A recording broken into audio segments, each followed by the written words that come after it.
Saludándole en el amor del Señor, deseando ricas y abundantes bendiciones del cielo hacia sus vidas. Ha llegado la hora de compartir el devocional, el pancito diario de vida que tanto bien hace a nuestras almas. Hoy corresponde a la sección del día lunes, Sabiduría Bíblica. Sección del día lunes, Sabiduría Bíblica. Y como ya es habitual y está ya en su conocimiento, mucho de lo que el grueso de esta temática del día lunes trata tiene que ver con los 5 libros que se reconocen en Biblia como libros de sabiduría, que van desde Job hasta Cantar de los Cantares. Job, Salmos, Proverbios, Eclesiastés y Cantar de los Cantares. En teología se reconocen como libros poéticos, dado que la sabiduría se escondió en poesía. Bendito el nombre del Señor.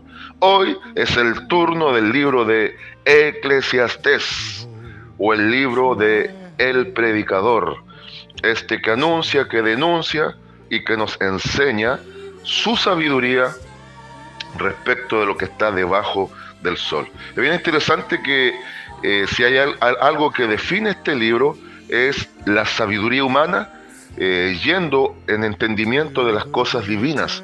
Por eso, para fundamentar doctrinas profundas, por ejemplo, la doctrina de la muerte, es un libro referencial, es un libro de consulta, pero no podemos considerarlo un libro donde esté el grueso de la doctrina de la muerte, porque hay que entender el mismo calibre de la Biblia. La Biblia es una revelación progresiva, vale decir, las nociones respecto de la profundidad que enseña la misma Biblia de la muerte en el Antiguo Testamento, solo a través de Cristo, su obra, y la pluma inspirada del apóstol Pablo y los demás escritores se puede comprender. ¿Bien? Qué bueno, qué bueno. ¿Quedó alguna duda? Sí, perfecto. Pablo escribe a Timoteo, y lo voy a buscar para que no quede lugar a la duda, que ese es el orden, y no estoy negando para nada la inspiración del libro o la importancia que tenga, no, el tema no va por ahí. Porque sí tiene importancia y toda la Biblia es inspirada. El asunto en cuestión es que para fundamentarnos firme en doctrina, tenemos la sombra del Antiguo Testamento, pero la luz del Nuevo. Entonces la Biblia se entiende a la luz del Nuevo y no a la sombra del Antiguo. ¿Perfecto? Mire, vamos, 1 Timoteo. Me parece mucho que es 1 Timoteo 2:10. A ver, déjeme salir de dudas. No es 2:10. Entonces, 2 Timoteo 1:10. A ver si es así. Claro, aquí está. Es 2 Timoteo capítulo 1, versículo 10. Mire, pero que ahora, incluso lo vamos a leer del 9, quien nos salvó y llamó con llamamiento santo, no conforme a nuestras obras, sino según el propósito suyo y la gracia que nos fue dada en Cristo Jesús antes de los tiempos de los siglos, pero que ahora ha sido manifestada por la aparición de nuestro Salvador Jesucristo. Tome nota ahora, el cual quitó la muerte y sacó a luz la vida y la inmortalidad por el Evangelio. Entonces, todo el velo de la muerte, a través de Cristo vino la revelación. ¿Ahora sí estamos clarísimos? Perfecto. Vamos entonces al libro de Eclesiastés. Y así como en uno de estos devocionales del día lunes atendimos el inicio, la introducción del libro de Proverbios, como para inquirir y recibir sabiduría, ahora veamos cómo inicia este libro tan maravilloso del Eclesiastés. Ya al inicio, el autor o el escritor de turno, en su presentación deja muy claro que estamos hablando ni nada más ni nada menos que de Salomón. Shlomon, dicen los judíos. Salomón, el pacífico, bajo el lenguaje profético, Jedidías o Jedidías, el amado, el pacífico amado, pasa a ser hasta un tipo de Cristo en algunas áreas. Y en 11 versículos nos enseña que todo es vanidad, todo es vanidad. Entonces el tema de sabiduría de este día lunes es todo es vanidad, pero, quiero que meditemos bajo el título lo cíclico de la vida. El tema es todo es vanidad, pero el título de la meditación de hoy es lo cíclico de la vida. Y nos vamos a sorprender que el hombre más sabio que ha pasado por la tierra, porque ya lo he explicado, Cristo no fue el hombre más sabio. El Señor Jesucristo es la sabiduría que tomó carne, tomó humanidad, es mucho más. Pero este hombre más sabio que ha pisado esta tierra nos va a enseñar esto, y leo Eclesiastés capítulo 1, versículo 1 al 11, y dice así la palabra del Señor, estos versículos. Palabras del predicador, hijo de David, rey de Jerusalén. Vanidad de vanidades, dijo el predicador. Vanidad de vanidades, todo es vanidad. ¿Qué provecho tiene el hombre de todo su trabajo con que se afana debajo del sol? Generación va y generación viene, mas en la tierra siempre permanece. Sale el sol y se pone el sol, y se apresura a volver al lugar de donde se levanta. El viento tira hacia el sur y rodea al norte, va girando de continuo, y a sus giros vuelve el viento de nuevo. Los ríos todos van al mar, y el mar no se llena al lugar de donde los ríos vinieron. Allí vuelven para correr de nuevo. Todas las cosas son fatigosas, más de lo que el hombre puede expresar. Nunca se sacia el ojo de ver, ni el oído de oír. ¿Qué es lo que fue? Lo mismo que será. ¿Qué es lo que ha sido hecho?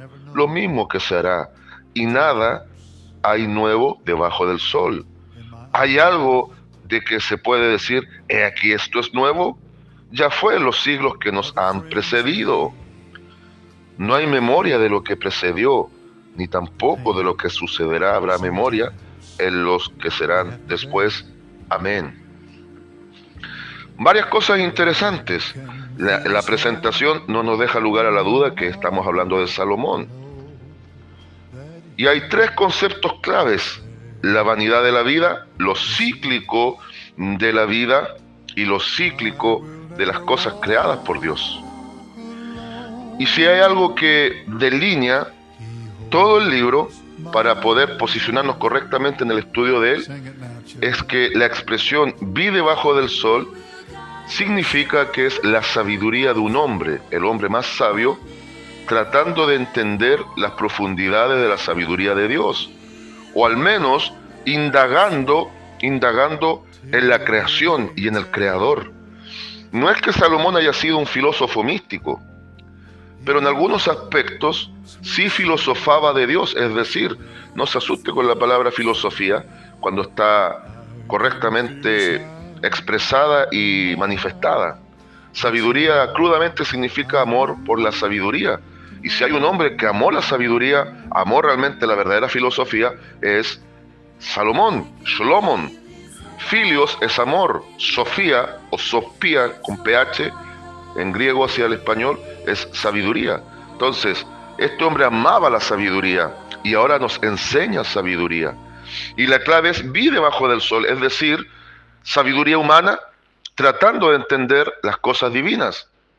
Por eso decimos claramente, y vuelvo y repito, que es un libro exquisito, maravilloso, totalmente inspirado. De él aprendemos muchas lecciones, pero la contundencia de doctrinas tales como la doctrina de la muerte, solo a la luz del nuevo se pueden entender fácilmente, o no fácilmente, porque sería arrogancia, sino claramente, ¿ya? Ahora bien, el primer concepto que presenta al inicio de la temática del libro es la vanidad. ¿Qué es la vanidad? Son las cosas vanas, son las cosas que realmente muchas veces afanan al hombre, son las cosas intrascendentes, las cosas que quedan acá abajo, todas las cosas que se hacen y quedan en la atmósfera debajo del sol. O sea, son las cosas humanas por las cuales muchas veces se desviven, se desgastan. Hay gente que vive y muere por lo material, hay gente que vive y muere en el plano terrenal, y hay gente que vive y muere tratando de lograr cosas y no las logran nunca. Y si las logran, finalmente dejan de existir y otro las aprovecha, que también es temática de este hermosísimo libro.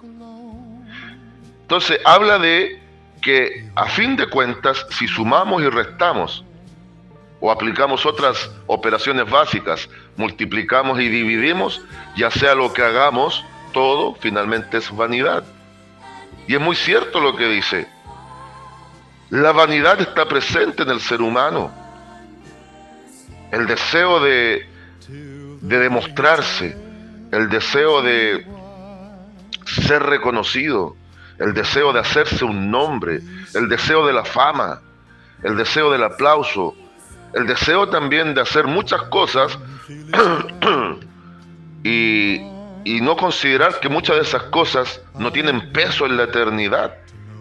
Entonces la vanidad sería lo contrario a una verdadera vida espiritual en algunos aspectos, porque lo de Dios es trascendente. Lo de Dios va más allá de la mirada de lo que podemos ver y hacer debajo del sol. Nuestra mirada tiene que posicionarse más allá de las atmósferas y más allá del sol. Aleluya. Ahora bien, veamos los aspectos cíclicos. Los aspectos cíclicos. Desde el versículo 4. Generación va y generación viene, mas en la tierra siempre permanece. A mí, si hay algo que me llama la atención, es que en la Biblia usted encuentra todos los fundamentos para las ciencias humanas. En la Biblia se presentan leyes físicas, leyes biológicas, leyes químicas, quizás no en unas fórmulas elaboradas o en grandes postulados científicos, porque la Biblia jamás ha sido un libro científico, pero es similar. La Biblia contiene ciencias que los hombres han descubierto con los siglos. ¿Quién le dijo a Isaías, en el contexto me parece mucho del capítulo 42, que la tierra es esférica? Dios se sienta en el círculo de la tierra, señores terraplanistas. ¿O quién le está diciendo a Salomón de los ciclos del agua? Y así podríamos ver varias materias. Aquí mismo, este libro completo deja loco, deja sin conocimiento ni entendimiento a los grandes filósofos de todos los tiempos. Hubiesen tenido este libro a su alcance filósofos como Sófocles, Euclides, que se aplicó mucho a las matemáticas, Aristóteles, en fin, los grandes filósofos de la Edad Dorada de Grecia, y lo hubiesen leído en el Espíritu de Dios, se habrían maravillado y hubiesen dicho: aquí está la verdadera sabiduría, que va más allá de lo que está debajo del sol. Mire, aquí nos presenta el ciclo de la vida humana, una generación tras otra, y nos va a enseñar que cíclicamente muchas veces las historias se repiten. El versículo 5, sale el sol y se pone el sol. ¿Qué está diciendo acá? Aquí tiene la idea del movimiento de rotación que los científicos descubrieron en el momento indicado, que Dios les permitió. Pero ya nos da pista a través de estos hombres bíblicos. Aquí se está presentando el ciclo de la rotación terrestre y la traslación, que ahora, después del diluvio, quedaron determinadas las 4 estaciones, porque la Biblia da a entender que en el origen había una sola estación y un solo clima, en una atmósfera ideal, pero ahora se demarcaron después del diluvio tan terrible las 4 estaciones.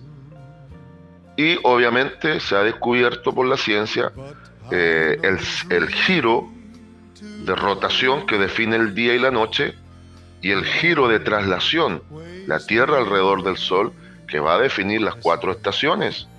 Y el terraplanista, no sé cómo no nota esto, por favor.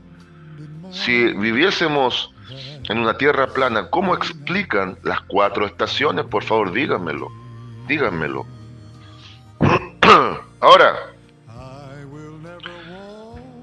el viento, dice 6, versículo 6, el viento tira hacia el sur y rodea al norte, va girando de continuo y a sus giros vuelve el viento de nuevo. Antes de que la ciencia descubriera la fuerza eólica como una fuente de energía, Salomón, inspirado por el Espíritu de Dios, ya nos está presentando la idea de la energía eólica, la energía del viento, que en muchos países como Holanda es muy conocida como un paliativo a el consumo de las energías fósiles, los combustibles. Y ahora viene algo tremendo, el ciclo del agua, la evaporación, la condensación, la lluvia, la formación de los torrentes, las aguas que llegan al mar y de ahí nuevamente la evaporación, todo el ciclo del agua. Incluso hubo un científico, Antonio Lavoisier, que habló de la ley de la entropía, es decir, la oxidación de las cosas, pero no la pérdida de la energía. Se puede destruir la materia, pero no la energía. Por eso él postuló esto, un científico francés, me parece mucho de mediados del siglo XVIII, en un tiempo de una mentalidad asombrosa en hombres que Dios permitió para la ciencia. Él dijo, en la naturaleza nada se crea ni nada se destruye, solo se transforma. Claro que es un postulado arrogante porque sabemos que hay un creador, pero lo que sí tenía cierta razón es que efectivamente hay transformación de materia. Al morir un cuerpo, hablando del cuerpo, como el cuerpo contiene todos los minerales básicos, creo que son alrededor de 21, incluyendo el fósforo, se destruye el cuerpo, se desintegra, se afectó por la ley de la entropía, pero después en ese mismo lugar puede crecer un lindo árbol, producto de los nutrientes que enriquecieron ese lugar y ese terreno, a través del cuerpo de algún animal muerto o algún ser humano fallecido. Ahora eso no afecta a la parte espiritual del ser humano, que es trascendente, la energía de la cual él habla. Se podrá perder la materia, el cuerpo, pero no la energía, en este caso para el ser humano, su parte espiritual. ¿Quién le enseñó a Salomón lo que después Lavoisier lo presenta como una teoría? Entonces, ahora está hablando de los ciclos del agua. En el versículo 8, todas las cosas son fatigosas, más de lo que el hombre puede expresar. Nunca se sacia el ojo de ver, ni el oído de oír. Aquí también está hablando hasta casi de algunas áreas psicológicas. Sigmund Freud, en el siglo XIX, fue un tipo genial, que rayó en la locura finalmente. Qué contradicción. Se reconoce como el padre del psicoanálisis.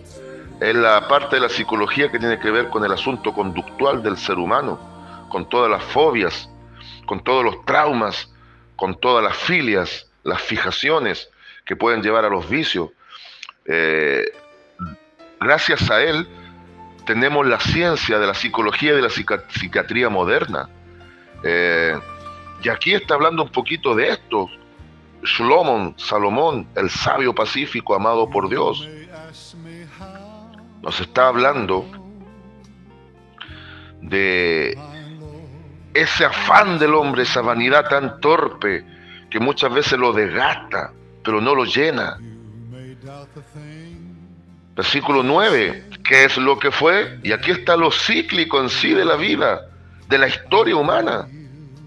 La estupidez humana que muchas veces, por olvidar su historia, repite los errores. ¿Qué es lo que fue? Lo mismo que será. ¿Qué es lo que ha sido hecho? Lo mismo que se hará. Extraordinario.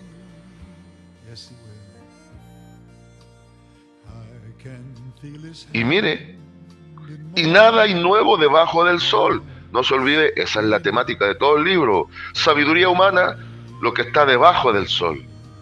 Puede llegar hasta cierto ápice, hasta cierto lugar, acercándose a la infinidad del conocimiento divino, pero nunca lo va a lograr, por muy sabio que sea el ser humano. Siempre lo digo así para resumirlo. El hombre está representado en el 6 por el día creativo, y la Biblia, cuando habla de lo perfecto y lo pleno, lo asocia con el 7, el número de Dios. Y jamás el 6 va a llegar a ser 7, jamás lo imperfecto va a llegar a ser lo perfecto, aunque se esfuerce. Pero aquí un hombre sabio nos está dando sabiduría. Lo cíclico de las repeticiones de los errores conductuales del ser humano que llegan a fracasos por no considerar su historia. ¿Cuántas guerras se habrían evitado al saber los resultados de las guerras? ¿Cuánto? Dicen los estudiosos, los sociólogos, los arqueólogos, los historiadores y los eruditos bíblicos, que en prácticamente 6.000 años de historia humana, solo 25 años completos, 25 años completos, ha sido paz en la tierra. Todos los demás años han sido guerras y conflictos de todo tipo, en todo continente, en toda época, con toda cultura y con toda generación. De alguna forma Salomón nos va enfocando eso. Y desde el versículo 10 al 11, ¿hay algo de que se puede decir, aquí esto es nuevo? No, porque se han repetido lamentablemente las historias y los fracasos, también como los aciertos. Ya fue en los siglos que nos han precedido. Entonces aquí surge una pregunta incluso que la podemos contextualizar al tiempo contemporáneo. ¿Será tan así que solo en esta generación final se ha logrado un alcance óptimo de la tecnología y la ciencia? Alguien me puede decir, pastor, usted está entrando en un área especulativa que está diciendo que la ciencia antes de lo que conocemos era más avanzada que ahora. ¿Está cayendo en el juego de los que son de las conspiraciones? No estoy diciendo eso. No. Porque quedó profetizado 500 años antes de Cristo a través de la pluma de Daniel, Daniel capítulo 12, versículo 4 en adelante, que una de las características de los tiempos finales sería la agitación social, producto de todas estas cosas que pasan debajo del sol, y también el aumento de la ciencia y del conocimiento, tanto del conocimiento laico secular para las nuevas tecnologías, como el conocimiento de la parte eclesial para el entendimiento con mayor profundidad de la iluminación de la Biblia inspirada en la revelación de Dios. Pero, cada generación ha tenido su tecnología y ha tenido sus avances científicos. A eso es lo que apunto. Entonces no podemos pensar, porque sería creer la falsa teoría evolucionista, que el hombre progresó desde un ser idiota a un ser muy complejo y elaborado en todas sus áreas y evolucionado. El apóstol Pablo da una bofetada y les da una cátedra a estos que creen eso en Romanos 1:18 en adelante, donde nos habla de una involución, un ser dotado, un ser muy especial que comenzó su carrera como creación perfecta de Dios en el huerto, hoy por hoy está terminando como un guiñapo de gentes idiotas y perversas, pervertidas, corrompidas, sodomizados por un mundo decadente y depravado. Y el versículo 11, no hay memoria de lo que precedió, ni tampoco de lo que sucederá, habrá memoria en los que serán después. El ser humano repite ciclos, la naturaleza presenta ciclos, y Dios permitió leyes en todas estas cosas, y Salomón, en una mirada muy particular, nos muestra en una pincelada que la palabra de Dios, la palabra de nuestro Dios, también tiene esa capacidad maravillosa de mostrarnos ciencia también a través de sus páginas. Conclusión, consejo y consigna. Conclusión. La palabra de Dios es completísima, abarca todas las esferas del conocimiento humano también. Aunque no es un libro de ciencia ni un libro científico, da precedentes para entender la ciencia, la tecnología que Dios en su soberanía va a permitir que el hombre en algún momento alcance y desarrolle. Consejo: los libros de sabiduría se entienden en su contexto. Job es sabiduría pura de por qué el hombre sufre y por qué Dios permite el sufrimiento. Salmos es la emocionalidad de cada uno de los que escriben estos verdaderos cánticos de alabanza, de adoración, de queja, de intercesión, de todo el sentir humano frente a un Dios que puede responder. Proverbios es sabiduría en muy alta escala, consejos prácticos para hacer sabio al sencillo y para trastornar el entendimiento del altivo y soberbio que se cree sabio. Eclesiastés, ya lo he dicho, es una mirada humana de la grandeza divina, pero no deja de ser sabiduría aplicable a la vida del hombre. Y Cantar de los Cantares es un poema de amor que tras eso, gráficamente en la relación de pareja, nos muestra el profundo amor de Dios hacia su amada, la Iglesia. Consigna y lema para el día de hoy: todo es cíclico y Dios lo ha permitido así para gloria de su nombre y para el desarrollo del ser humano. Saludos de paz, amor y bendición desde Longaví a cada uno de ustedes. I can feel his hand in mine. That's all I need to know. I can feel